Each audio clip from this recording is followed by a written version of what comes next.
എല്ലാവർക്കും സുഭാഷിതം ഡിജിറ്റൽ ചാനലിലേക്ക് സ്വാഗതം. കാസർഗോഡ് നിന്ന് തിരുവനന്തപുരത്തേക്ക് പലരും യാത്ര നടത്തും.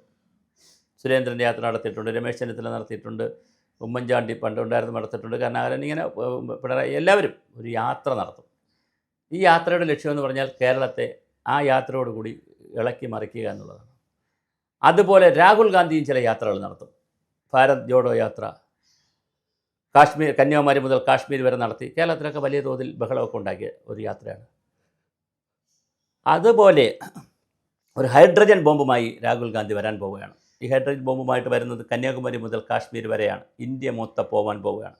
ഹൈഡ്രജൻ ബോംബ് മറ്റൊന്നുമല്ല, ഇന്ത്യൻ ഇലക്ഷൻ കമ്മീഷനെ പ്രതിക്കോട്ടിൽ നിർത്തിക്കൊണ്ട്, ഇലക്ഷൻ കമ്മീഷൻ കുഴപ്പമാണെന്ന് വരുത്തി തീർത്തുകൊണ്ട്, ഇന്ത്യയിൽ വോട്ട് ചോർച്ചയ്ക്കും അല്ലെങ്കിൽ വോട്ട് ചാരി അല്ലെങ്കിൽ വോട്ടധികാരി എന്നൊക്കെ പറയുന്ന കൺസെപ്റ്റിൽ ഇന്ത്യയിൽ വോട്ടിൻ്റെ കള്ളക്കണക്കിലൂടെയാണ് BJP അധികാരത്തിൽ വരുന്നതെന്നും BJPയും ഇലക്ഷൻ കമ്മീഷനും തമ്മിലൊരു അവിശുദ്ധ കൂട്ടുകെട്ടുണ്ടെന്നും ഇത് ജനങ്ങളുടെ മുന്നിൽ തുറന്നു കാണിക്കും എന്നാണ് രാഹുൽ ഗാന്ധി പറയുന്നത്. പക്ഷേ അപ്പോഴൊരു പ്രശ്നമുള്ളത്, അങ്ങനെ തുറന്നു കാണിച്ചാലും ഇലക്ഷൻ കമ്മീഷൻ ഒരു ഭരണഘടനാ സ്ഥാപനമാണ്, അതിനെ തകർക്കാൻ പറ്റുമോ?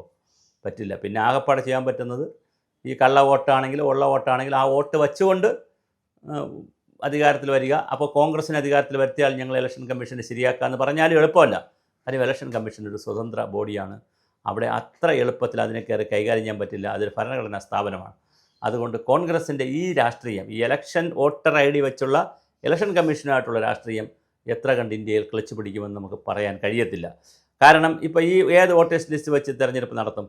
ഈ വോട്ടേഴ്സ് ലിസ്റ്റുകളെല്ലാം കള്ളമാണെങ്കിൽ അടുത്ത അസംബ്ലി തിരഞ്ഞെടുപ്പ് വരുമ്പോൾ അല്ലെങ്കിൽ പാർലമെൻറ്റ് തിരഞ്ഞെടുപ്പ് വരുമ്പോൾ ഈ ലിസ്റ്റെല്ലാം കള്ളമാണ് എന്ന് പറഞ്ഞിട്ട് ആ കള്ള ലിസ്റ്റിൽ നടക്കട്ടെ, ഇലക്ഷൻ നടക്കട്ടെ എന്ന് പറഞ്ഞിട്ട് രാഹുൽ ഗാന്ധിക്ക് വരാൻ പറ്റുമോ? ഇല്ല. അല്ല, ലിസ്റ്റെല്ലാം മോശമാണ്, പുതിയ ലിസ്റ്റ് ഉണ്ടാക്കുമെന്ന് പറഞ്ഞാൽ ആരോടാണ് പറഞ്ഞത്? ഇലക്ഷൻ കമ്മീഷനോടല്ലേ.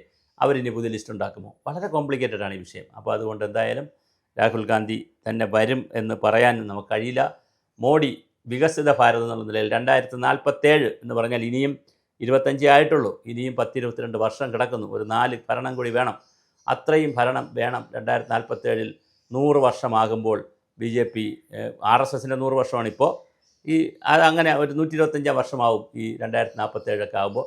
ആ 125 വർഷത്തിൽ, RSSൻ്റെ 125 വർഷത്തിൽ ഇന്ത്യയിൽ ഒരു വികസിത ഭാരതം ഉണ്ടാക്കണം എന്ന ഒരു കൺസെപ്റ്റിലാണ് മോഡി ഓടുന്നത്. അപ്പോൾ അങ്ങനെയാണെങ്കിൽ 3-4 ചാൻസ് കൂടി അവർക്ക് ഭരണം കിട്ടണം. അപ്പോൾ അങ്ങനെ പല തരത്തിലുള്ള ഗുരുതരമായ രാഷ്ട്രീയ പ്രതിസന്ധികളാണ് മുന്നിലുള്ളത്. എന്ത് സംഭവിക്കുമെന്ന് നമുക്കിപ്പോൾ അറിയില്ല. കാത്തിരുന്ന് കാണാം. രാഹുൽ നേടുമോ, രാഹുൽ വീഴുമോ?